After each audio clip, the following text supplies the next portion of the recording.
You're watching The Experience Comic Culture and Sales, streaming live daily to Facebook, YouTube, Twitch, and Twitter.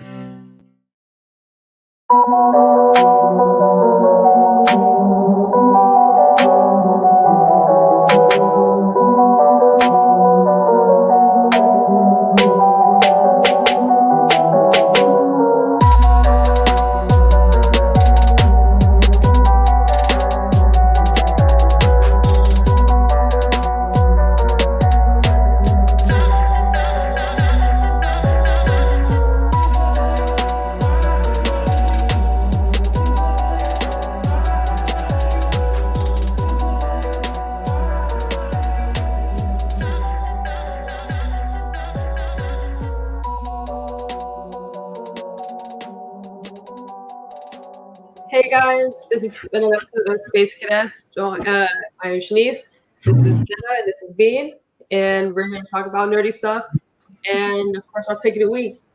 So, I think first things up, let me see if I can find it. Alright, so I guess our first topic is R-rated superhero movies, and which characters do y'all think would actually benefit from a rated R rating? There hasn't been a whole lot of R-rated superhero movies, has there?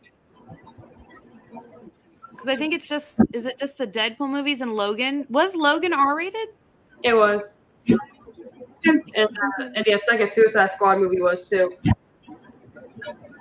Was the first one not R-rated on that one? Mm-mm. I didn't know that. I enjoy the R-rated ones a little more. Don't get me wrong. I still love Spawn. Was Spawn R-rated? It had to be, right? Right. Because I'm trying to remember if the language alone. Oh no, it wasn't. According to the producer in the comments, There was a director's cut though. Ooh, okay. Learn something new every day. Look at that. So I feel like Spawn should have been R-rated from the beginning, but I mean, I guess it was PG-13. I love those type of movies because everybody's like, oh, superhero movies, it's for kids, it's not for adults. And I'm like, let me show you these are for adults. Yes. And I don't know, it's kind of fun to see superhero movie for us adults. I do think like not everything should be R-rated though, because it definitely should like still be for the younger audience. Like I understand why they do it, but yeah, no, it would be nice, and I feel like DC is kind of probably going to be the first one to start doing like quite a few R-rated, just because that's kind of like they're always trying to like push their edginess.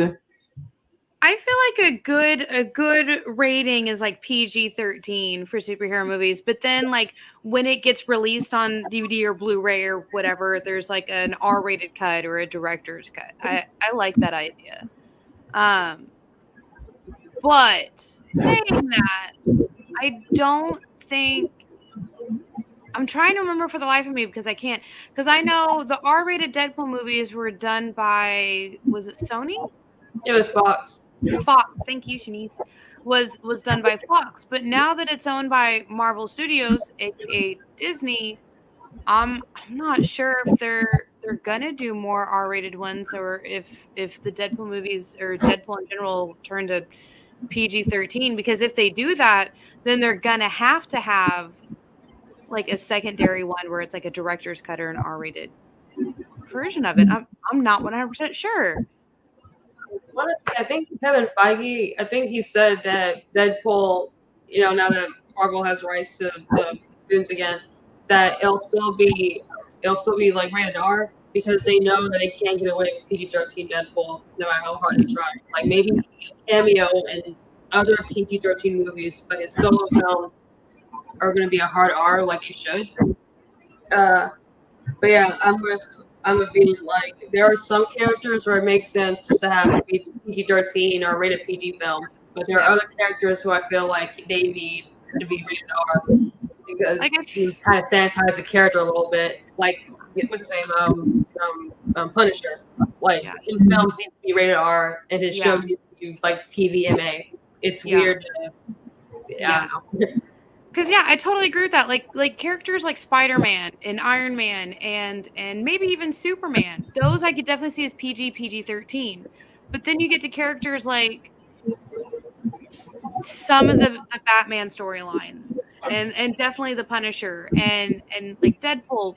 But then sometimes Wolverine and other characters like that need to be R-rated because like a lot of their best storylines I don't think could be told in a PG setting. Like Logan, I know that story of like old man Logan. There's no way that storyline could have been told as a PG storyline. Like there's no way that story could like that was I love that movie. I don't know about you guys, but that will always hold a special place in my heart. Logan will. And but if they want to continue down the path of like especially like the Marvel ones, DC's already like resetting itself, and then some of the like indie companies to continue on with some of the storylines that they have started. In order to finish that storyline, they're gonna have to be a little bit more darker, I guess is the way to say it, where it's like a little more killing, a little more psychological thriller of the mind. Like they're gonna stomp on our feelings in an R-rated way, like Logan did. I don't know, maybe.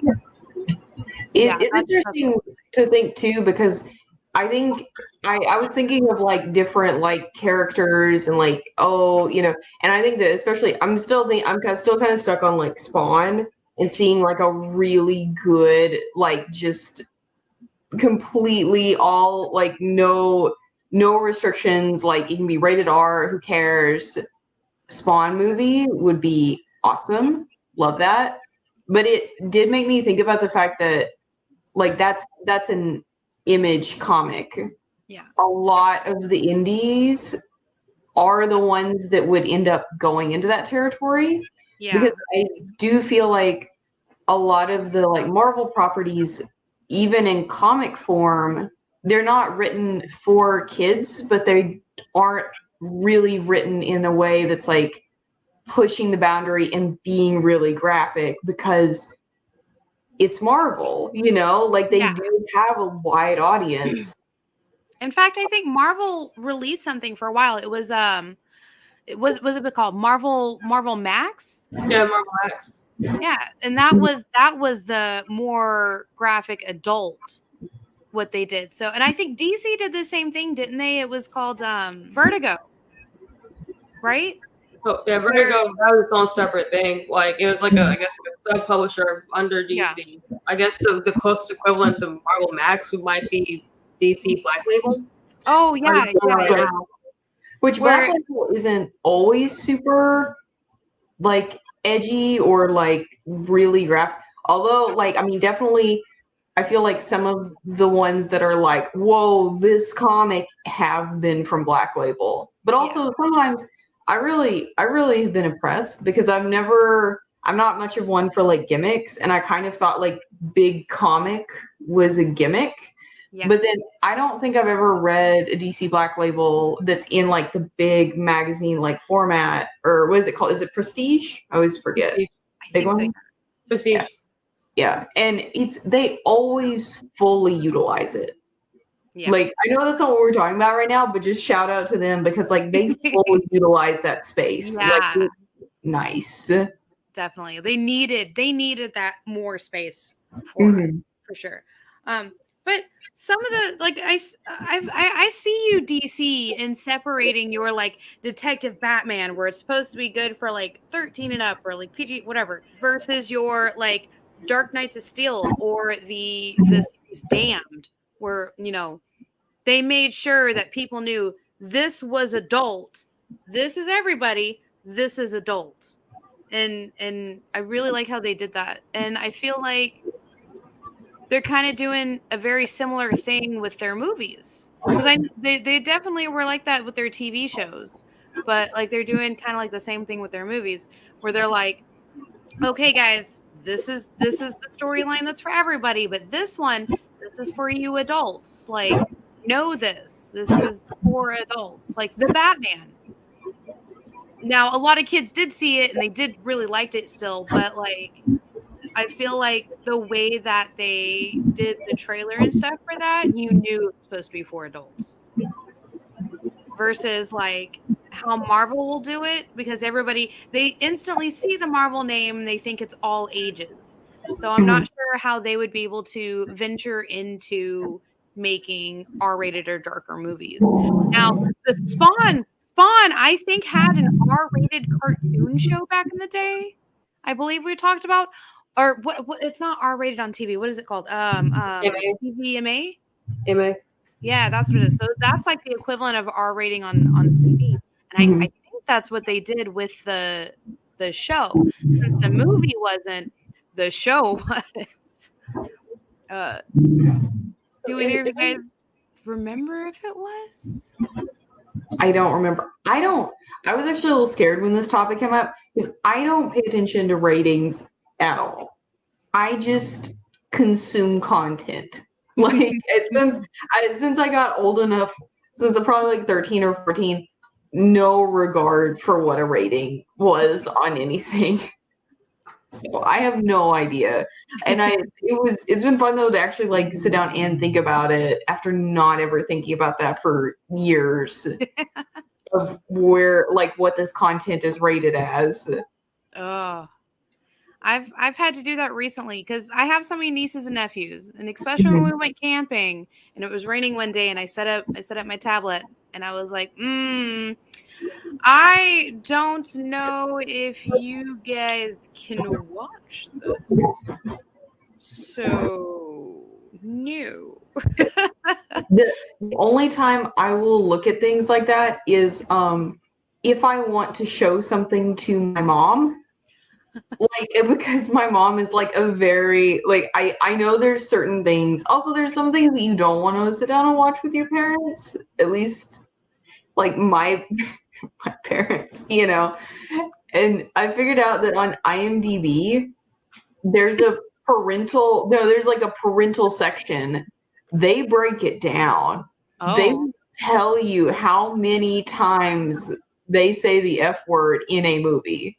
Which is hilarious in itself to look at for some of these movies because it's a lot. Oh my goodness. I didn't even know that. I'm going to have to go look at that now. Because I made the terrible mistake of watching the first episode of Game of Thrones with my Nana.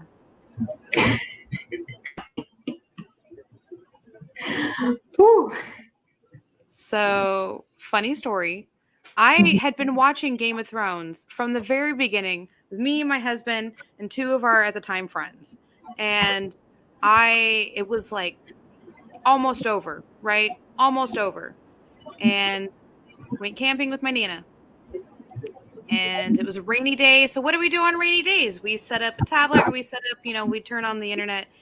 And she was like, "Oh, Jenny, I've heard good things about this." And I was like, "Oh, it is a good show.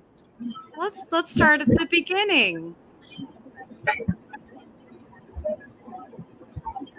We turned it off at the end of that episode because we decided this is a show we should watch on our own accords. At least it wasn't Bridgerton. No, but she did drag us all to go see 50 Shades of Grey with her. No. She asked for the books every year one came out for her birthday and for Christmas. So we gave them to her. None of us had ever read them. So none of us knew what we were getting into. And she didn't want to go alone to the movies. So we get to the movies and she buys the tickets and we go to walk in. And then there it shows up, 50 Shades of Grey. And I'm like, what am I watching? This is... So we're definitely learning a little bit about Jena and her Nana today. I've actually got my Nana started to read comics.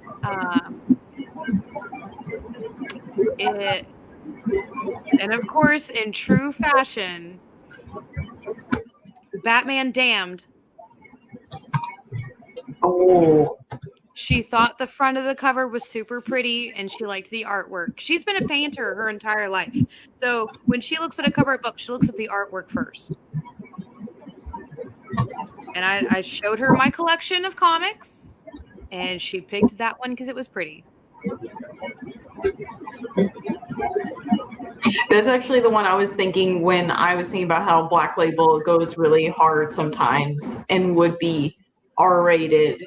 So anyway, so now that you guys know, I have to look at ratings now on comics and TV shows and the movies. Basically not just for kids, but for nanas. Yeah.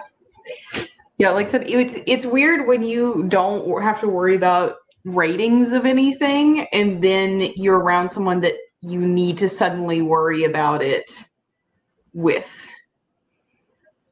But I was thinking about a recent one of DC. There's no way it would have been as good if it hadn't been TV mature, was Peacemaker. Yes. Yeah. Oh my goodness. That one was flawless and absolutely like it was so good. I wouldn't change a single thing, including the beginning dancing with the serious faceness.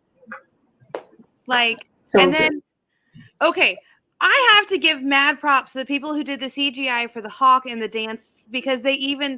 Do you guys remember the beginning, right? When they're doing the dance and then the hawk flies in and then he has to take a step forward to hit his mark? I don't know why, but that just made me smile so much. I was like, somebody took the time to animate a hawk flying in and then realizing he was off his mark and getting onto his mark. Like, Or eagly. easily. Because we called a hawk. Eagerly. No, I didn't. Oh my God. I'm sorry, guys. I am a smidge tired. James Gunn comes running into our show. He's an eagle, not a hawk. An eagle. I know his name was Eagly. But you get what I'm saying. Like somebody had to take the time to CGI the eagle to miss his mark and then step onto his mark, just like panting. And I'm like, I'm so happy right now. I never skipped the intro of that entire show, and that's how you know it was a good show. Yeah. Don't come at me.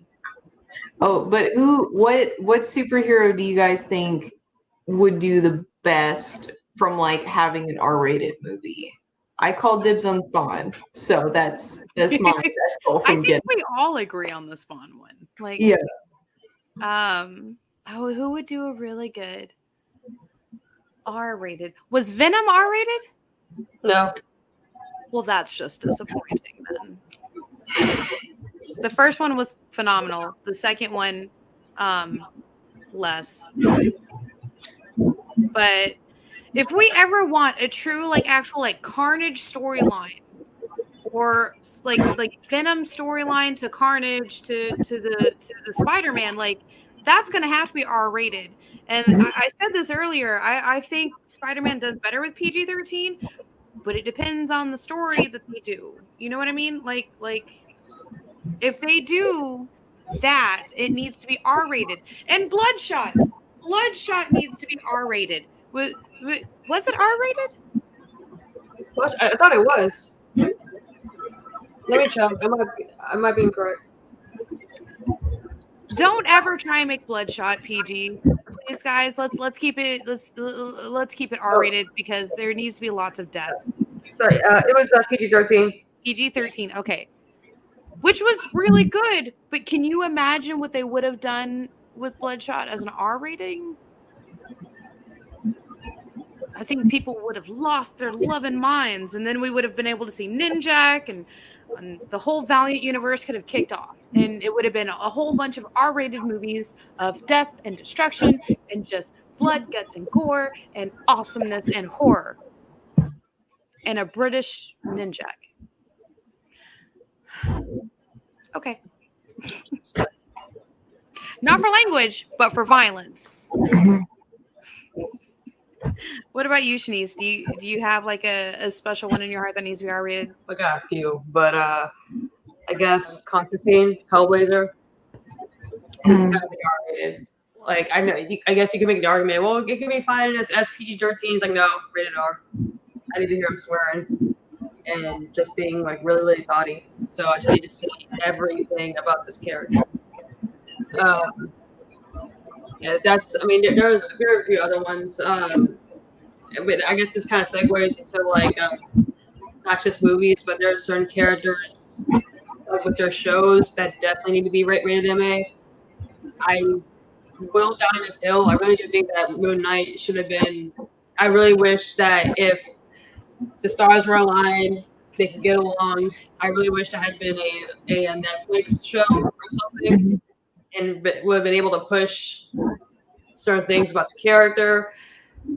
But that's a whole different thing. But I would say that was what it made, especially after watching Daredevil again, because that was such a good show. Oh my God, yes. And I'm nervous about the Disney Plus season. I'm so nervous. I do. Quick sidebar. Hey, Shanice, what did you think of the Keanu Reeves Constantine? I actually enjoyed it. Like I think I'm seeing more people like kind of like warm up to that movie, like in recent years. But when I first saw it, I had a blast with this. Like, oh, this is enjoyable. Yeah. He looks nothing like John in the comics, but it's Keanu Reeves. I don't care. So I did like it. I was just sad he wasn't British. Yeah. I do say that Tilda Swinton. Yes, she killed it in that movie. Yes. I absolutely loved her in it. Oh my God, I want somebody to cosplay her so bad. Like, oh my God. Like the things that she had on her wrist, one was all like good things, one side was all bad things, and I was just like, the detail that they put just into her costume. And then, does anybody remember the actor's name who played Lucifer? Stormare. Oh gosh, I'm drawing a blank. I am butchering last names. I'm sorry. Exactly. I can. This is another Joe Magnamelo.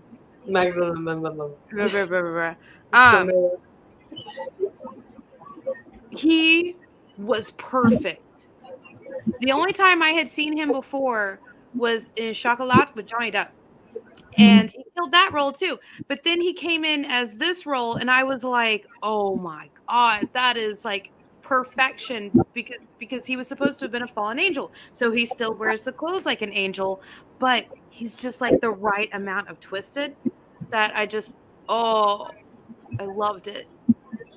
Loved it so much. That casting was on point for the storyline they wanted to tell. Not on point for trying to follow the comic, but on point for the story they wanted to tell. It's definitely one of those adaptations where it's like it's not like super close to the comics, but it does its own thing, and it does it well enough that I can overlook it. Like, it's genuinely a fun movie on its own right. Yeah. I wish they would have done kind of like a series rather, though, instead of just one movie. Because I don't know why the cast, I feel like, killed it, and they set up for a great story, and then that was it. We never heard anything else about it again. And so many people do forget that was a DC comic, because I'm like, oh yeah, Constantine, I love Constantine, especially this storyline in the comics, and they look at me like, what? I was like, yeah, it was a comic. You're welcome. Because it's completely... There's so many movies and TV shows out there that are based on comics that almost nobody knows anymore. They're just like, oh, this is so original. Yeah, the comic was original. Because I think there was one that a little while ago, I think it was me and Jay, where we were on Amazon, and we were just like looking through like new things and stuff like that. And they had one that was like a rat movie, but it was based off of a comic. And like Jay was like, wait a minute, hold on. And he went and found it. He's like, oh yeah, see, it's the comic. And I'm like, that comic's like 20 years old, and they just made a movie about it, and it's on Prime, and nobody talked about it at all. Like, we just happened to accidentally stumble on it. And that makes me think, like, how many of the TV shows and movies that we have everywhere are based off of a book or a comic. Mhm. It's a lot.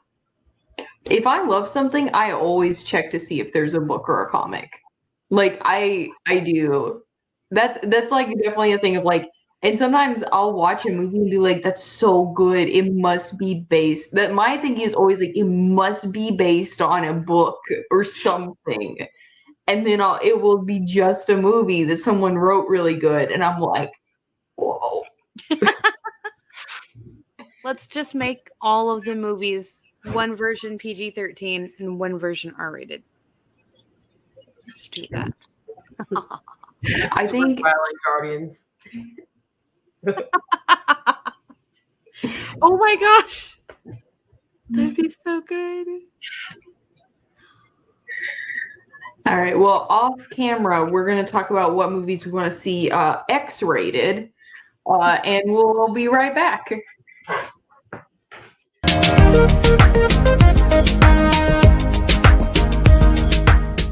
Thanks for tuning into The Experience. Help us out and hit subscribe over on YouTube and click the bell when you do.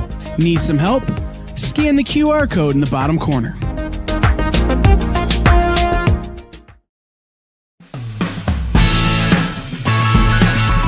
Join the party.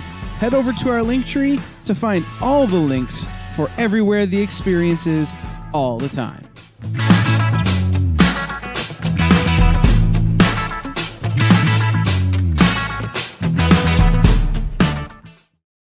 Did you know that every Experience show, including some exclusive content, streams on Twitch? Check it out, twitch.tv/the_EXP. Or just scan that QR code. All right, and we are back. We got done with our in-depth discussion of the rating systems. Oh my goodness. But it's definitely given me a lot of ideas, and like probably you guys too, of like what comics and like what characters do we want to see like Netflix make a series of? Livewire from Valiant. I love Livewire. Her and Shadow Man. If I could see like, because okay, so the way Shadow Man would have to be, it would really have to be R-rated for violence and like gruesomeness. They're both from Valiant. I feel like so probably either like Netflix or Amazon Prime would have to do a Shadow Man series, and like they could even just pick it up from where the most recent storyline started from, and they could just pick it up right there and just go. Like each book could be an episode because they're pretty fast paced in the comics, and I feel like the way that they could do it for each episode would be like, it would be beautiful to see first and foremost, and then just to see the dead side. Oh, I would love to see how the like little ghostesses and demons are just like, oh, I'm gonna float around on that side. Yes, I want to see that, but I also want to see what it actually looks like for him to like his skin to just like melt into kind of like his Loa, just like smoke. Oh, I would love to see how they would do that. You know what I mean? Like, oh, and then I want to see his giant scythe, and I want to see him cut people in half, but they're not really in half because they're the demons. And like, yes, I would like to see that live action, and I think that'd be so cool. Livewire could definitely be done really anywhere, and I feel like she could be like a PG-13. Because while she does have violence, she is, got this group of kids with her that she's, teaching them their lessons. Like Secret Weapon, I think, would be the perfect storyline where they could do. It's only 4 issues, maybe 5 issues, and they could do this sort of back and forth like they did on the Umbrella Academy with the kids and with Livewire and with everything that's going around. And we could really see how she develops her powers. And I really want to see how somebody could do a live action or even animated of her literally just like sending out whatever her hand and then bringing all this tech and then her putting it together and then just plugging into the cloud and being like, okay, I've got everything. Let's go. Yeah. I oh my gosh, I'd love that so much because those are my two favorite comic book characters of all across everything. And gimme, please. I mean, if you can do something as violent as the what was the boys animated one? Diabolical, is that what it was? If you can do that, then you can do Shadow Man. But yeah, and I would need at least 13 episodes for the first season of Shadow Man. Minimum. I would be super happy if it was 22 episodes though. Because I would sit there and just like watch it all, like right here. Like nobody was allowed to talk to me that day because I'd be sitting here like, nobody exists. I have 22 episodes of Shadow Man to watch, and then I have 6 episodes of Live Wire to watch. Okay, Shanice, who's the people that you want? Well, I had it, but then I got distracted by like the ghost dance or the demon dance. That's how they float, right? Like ghostesses be like, I'm a float. I've got a few. Gosh, I would love to see. Was it Harrow County as a show on Netflix? That'd be a lot of fun. Like a fun, like horror Southern Gothic story. Hopefully, they'll be able to tell like the full actual, storyline. Let's see what else. Black Hammer would be fun, but I think with that one, it might be better on HBO Max. Only because we're starting crossover to happen with certain DC characters. That would be fun to watch. Would it be live action or animated? Preferably live action, but I feel like Hero County, like if it was like animated, it'd be beautiful to see. Yeah. I would love to see a show. Again, this is HBO Max, Midnighter, to have his own little series because he's such a fun character, and I feel like if someone at Warner Brothers just wanted to do like a mini series based off of Steve Orlando's run with the character, it'd be a blast. And I would give you more money. Yeah, more money. I would get more Midnighter books, like we deserve as a people. And of course, if they did like a question series, I'd be all about that. Oh my God, yes! I don't ask for much, but just a question series. And violent Moon Knight show because, dang it, I want to see Oscar Isaac covered in blood fighting. That's all I ask. It's a small ask. Just small. Small. Put that on your Christmas list for the next 20 years. I want a bloody Oscar Isaac. Bloody Oscar, please, Santa. All right, Bean, who do you want to see? I think my number one that I would want to see would be Gideon Falls. Ooh. I want to see Gideon Falls as a TV show because just in the comic book, like sitting reading it, you feel like you're experiencing special effects. Like just like the inventiveness of some of those like page layouts where they're showing. I almost feel like it would be really hard to make it a TV show because they do so much with like interdimensional weirdness. But at the same do it time, animated then? It would be I kind of want to see it live action. I don't know why, but like I really want to like see those characters, and I think it's also because I would like an animated one, but maybe it's also because I love Sorrentino's art so much in there that I kind of like that's perfect in my mind because I love it so much. So like I want to see real people and like full on like creepy. Oh, it would be so creepy in real life too. Like some of the stuff with like the roaches. Oh my God. Oh. If they can do it for Supernatural, they can do it for you. Yeah. I don't even know what platform that would be on. Like HBO, maybe? Probably. The thing too is like I think it would have to be Netflix almost because like we've been talking about like doing like little like one shots because a lot of a lot of really cool comics, like they'll have like, oh, like here's like, you know, especially for like the side characters, like, oh, here's like 6 comic issues and that's it.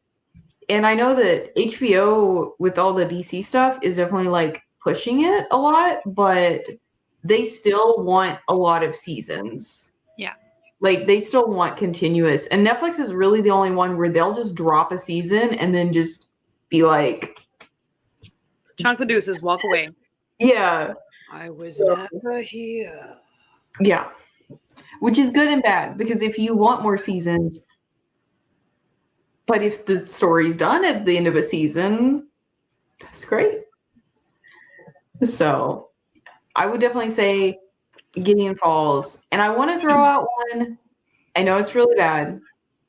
I still haven't read it. I have them. I haven't read them. But Jena is an expert. And I'm pretty sure Shanice is very familiar with it too. But like, Something is Killing the Children. Yes! Oh, yeah. Sorry. So, yes, that is a good choice. So it's actually funny because I want to say they actually did announce something's called a children's show for Netflix. Yeah. From the guy who did Midnight Mass. Yeah. So I'm excited. Yeah. I'm so excited. Like, oh my gosh, I'm literally just like refreshing nonstop on like the main page of Netflix and like the people that are supposed to be writing it saying, where's my release date? Where is my release date? I know it got optioned. I know it did. I know it's been announced. Where's my release date? And that one, so like I said, is that one going to be R-rated? You guys think? Better be. It's gotta be, because it starts off with like kids getting got. Yeah, that's what I'm gonna say. Like, child endangerment, I think, is one of those things that like pushes it up. So yeah, it does, especially with like Something is Killing the Children.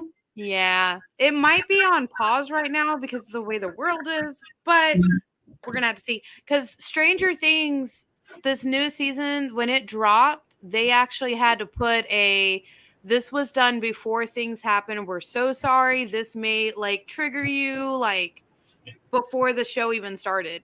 So with Something is Killing the Children, they may have to wait a little bit, or they may have to do something where it's got like a warning like that at the beginning of it. But I really, oh God, I want to see it so bad. And on that note, I think it is time for the pick of the week.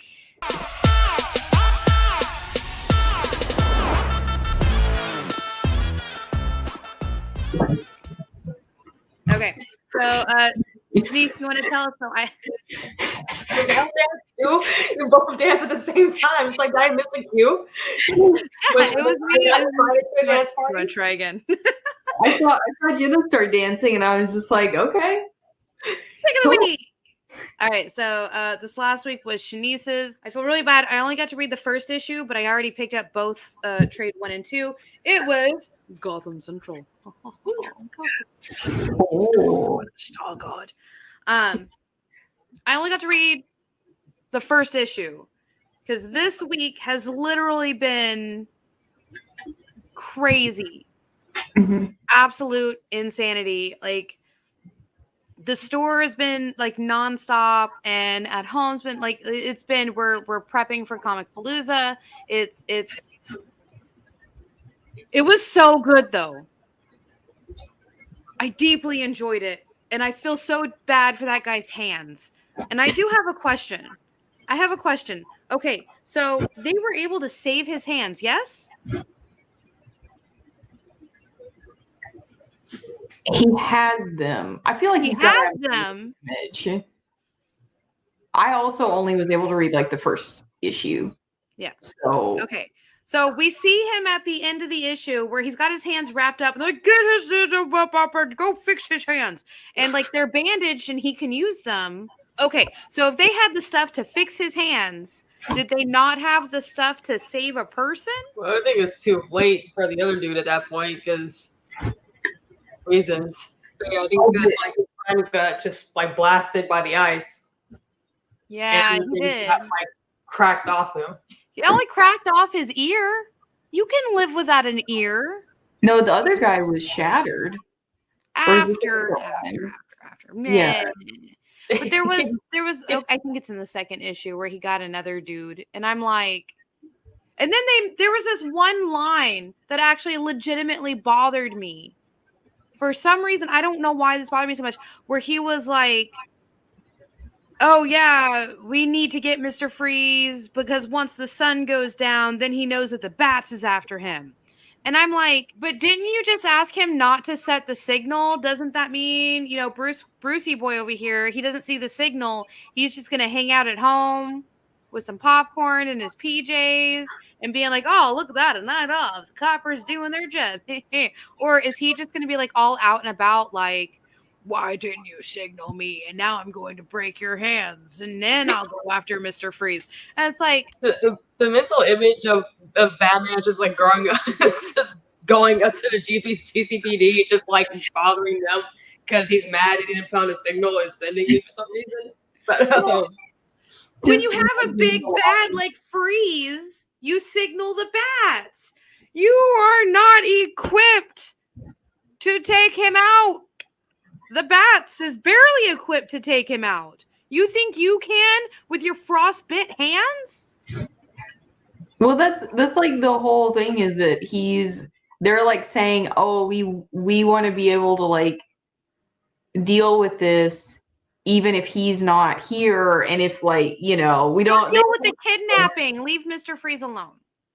But I think that's the thing too. It's like what happens if, God forbid, if Batman isn't there?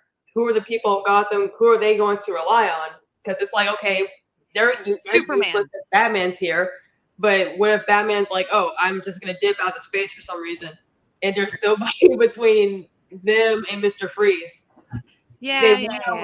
It's I did kind of get that. I guess my problem with it is like Mr. Freeze, like the way they set it up is like Mr. Freeze is on a free for all until nightfall, where he's gonna run and hide.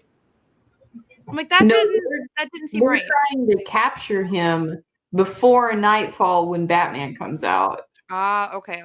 Yeah. Like, I don't know. I guess the way that I read it, it made it sound like Mr. Freeze was going to run away and hide as soon as nighttime came. And I'm like, maybe. I don't know. Yeah. I can't wait to read the rest of it. Yeah, I really enjoyed it. I was very surprised by it in like a good way. I just was like, and I know that I know when you like told us about it, you told us that it was like a straight up like cop drama, like detective, but like I guess until I started reading it, I didn't realize how much of like police procedural it was. Oh, yeah. Like it is for real. Like they're calling stuff in, they're like interviewing witnesses, like there's like different like shifts coming in. Like it's on police procedural, and like I loved it. It's awesome. It made me think that maybe the writers or the writer like might have gone on like not like a ride along, but can I come sit in your precinct for 24 hours? And then some precinct was like, okay. Yeah, because the writers. So it's the story was created. Well, the series was created and written by Ed Brubaker and Greg Rucka, and I feel like they're kind of known, especially Ed Brubaker. They're known for their crime and noirs, so they definitely do put in the research into these stories. And if you guys do decide to keep reading, you get to see like the inner politics like of the Gotham Police Department. You have some departments that are chill with other ones. You have others who are like very wary of the internal affairs. Mm-hmm. But everybody's internal affairs are just internal affairs. And it's a book that came out in like the early 2000s, so it is interesting to kind of see like from like a 2022 perspective, like how a character is handled, because I thought it was handled extremely well, especially for that time. But it's still like mind blowing. It's like, why would this be such a big deal? It's like, okay, this is like 2002, 2003. I was like, oh yeah, there wasn't things you could just Google. Yeah. You just hop on your phone. Oh, where is this, bro? Let me see where he's posted. Okay, found him. Well, I don't want to spoil it, but it's so I don't think it's a spoiler, but so Renee Montoya, the question. So she's an openly gay character, and at the time of this comic book came out, she had just came out, and it plays a big part in the comic. I don't want to spoil too much about it, but you see how other officers react to her, how a certain villain reacts to her. Like it's one of those. It's like, what's the big deal? It's like, okay, this came out in the early 2000s. It would have been. I mean, I'm sure today still to some people an issue, but it's just like this poor woman. Like, just leave her alone. Let her do her question things. Yeah, let her do her question things. But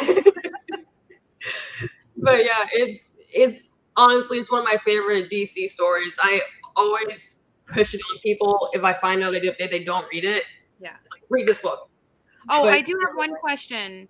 Does the kidnapping ever get solved?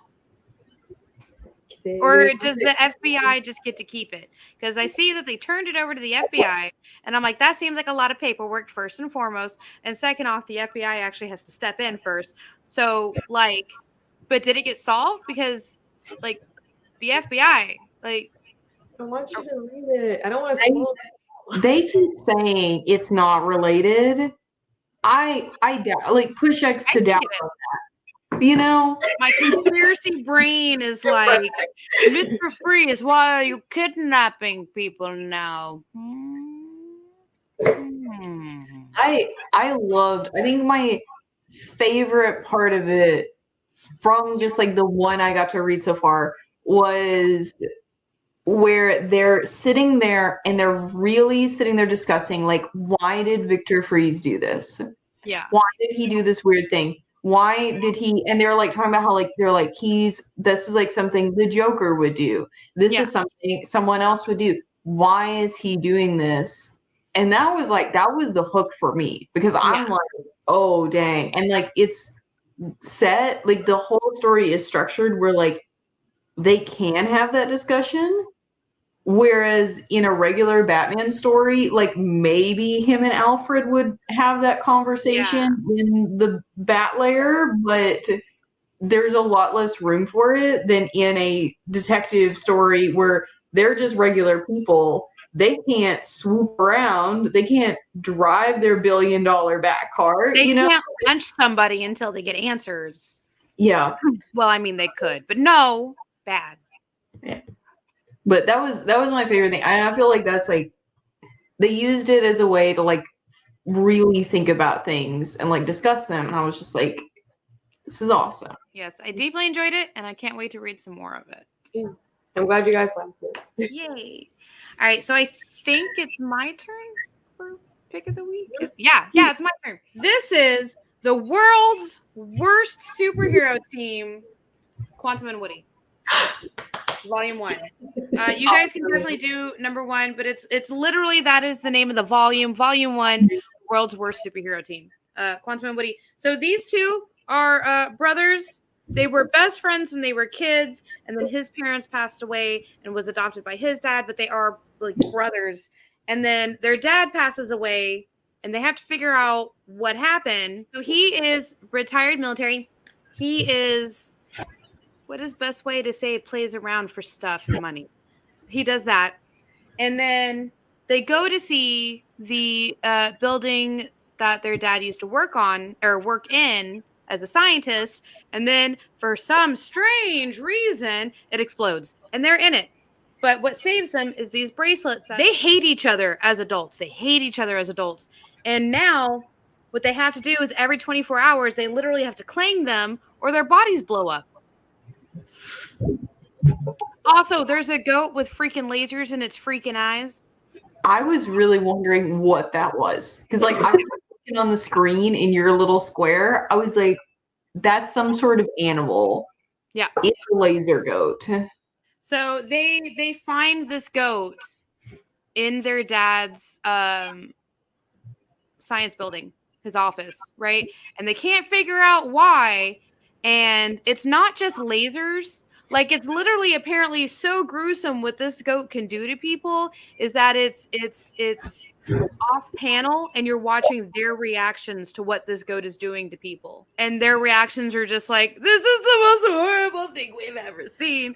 And it's just happiness. Yeah, it's by Valiant. I'm kind of doing a deep dive into some of the stuff and it's got issues. I think it's this 1 through 4. Yeah, this is 1, 2, 3, and 4. It's made by the same people who did by the creators, James. Excuse me while I mess up these names, okay?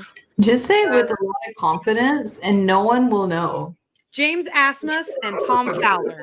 Yep, that's the people. Of the creators, they're Thief of Thieves and Hulk season 1. I love this series, and I think the goat shows up in the first issue, but you don't see what the goat does until either the very end of the first issue or kind of halfway through the second issue. I can't exactly remember, but some reason, somehow, they take it home even after watching it do whatever it does to people, and then it accidentally like laser beams out of its eyes comes out. So it's like it's a funny comedy, but it's also about two brothers who need to like get over whatever it is that, you know, fights of brothers do. And yeah. Oh yeah. But their names are Eric and Woody. And I love them all. So the one though, it's called Quantum and Woody. Mm-hmm.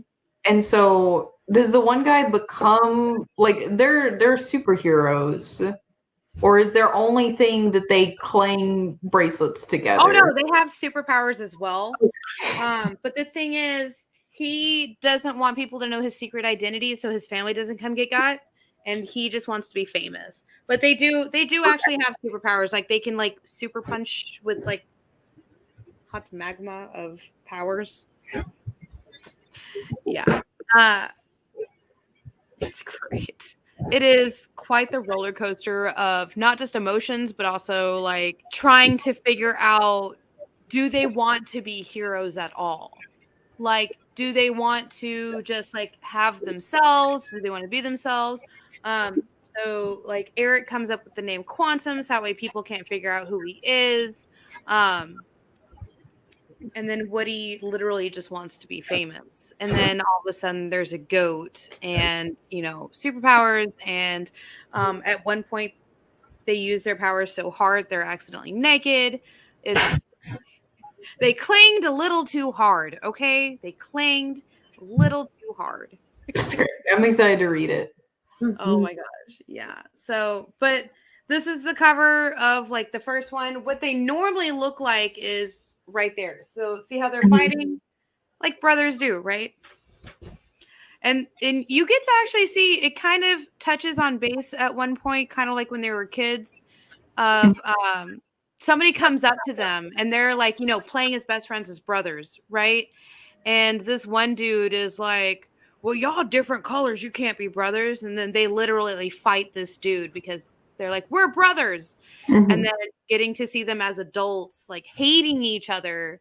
And you get to, I think later on in the series, you explore why they became that way. And it's filled with comedy goodness, but it really does make you like turn and look at, like, if you have a brother or sister, kind of like how your relationships are too. Is that the Doug having the fun? It is. He hears somebody outside. Sorry, he's growling. He's doing the protecting while we do the recording. I love it. It's perfection. Yep. He's growling from his very comfortable seat on the couch.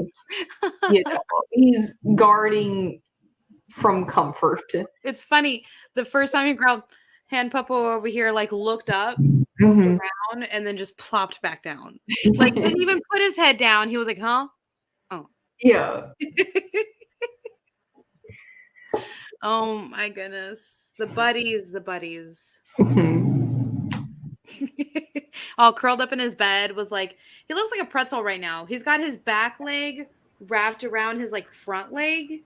And then his other back leg is just jetted out. And then his other front leg's up here. And I'm like, are you a pretzel? I think my dog's a pretzel. Half dog, half pretzel. a pretzel. He's a super tasty snack. If, Now, if I'm Quantum and Woody, I read a little bit of Christopher Priest's run. oh yeah. It's really good. So I'm excited to read this run because they're such a fun team, and I'm honestly surprised that Bloodshot was the first Valiant comic to have like a live action, because I really thought it was gonna be Quantum and Woody, or at least Faith. Yes, like Faith is so good. Anything in the Valiant universe is amazing, but you need sort of like you need more. We just need more. We need more. Like, okay, somebody get a hold of the head people of Sony or whoever did Bloodshot and say, hey, here's all of our monies. Now make these other movies. Although I feel like Quantum and Woody would probably be a better like TV show. That'd be fun. Yeah, that'd be fun. Especially because we could like watch their faces as they look in terror at whatever the goat is doing off camera and then end the episode. And then like we sit here, we're like, next button, what is the goat doing? And then it comes back and they're just like walking away with a goat on a leash. Like that's how I would play that. Oh, look at that. Reading what our producer he said the Russos were supposed to do a Quantum and Woody as a TBS show with Joel McHale as Woody. Okay, I could see that. But TBS, can TBS do R-rated and PG-13 rated like stuff on the television? I don't think so. I don't know. But I feel like some of their shows, they were really pushing like the ratings, like as much as they could. Like how Doctor Strange, Multiverse of Madness is a PG-13 movie, but they really pushed that rating as much as they could. They were like, huh? So this is the line? Are you sure this is the line? What if we just like push it a foot in? Is that okay? Can we just push the line a little bit? Oh, that's okay. Well, can we push it a little more? I'm pretty sure that's what it was like. Like, okay, can we just push the line? Okay. They relied on the charisma of Benedict Cucumber Patch, so that they could get away with it. On that note, Dean has it's Bandersnatch.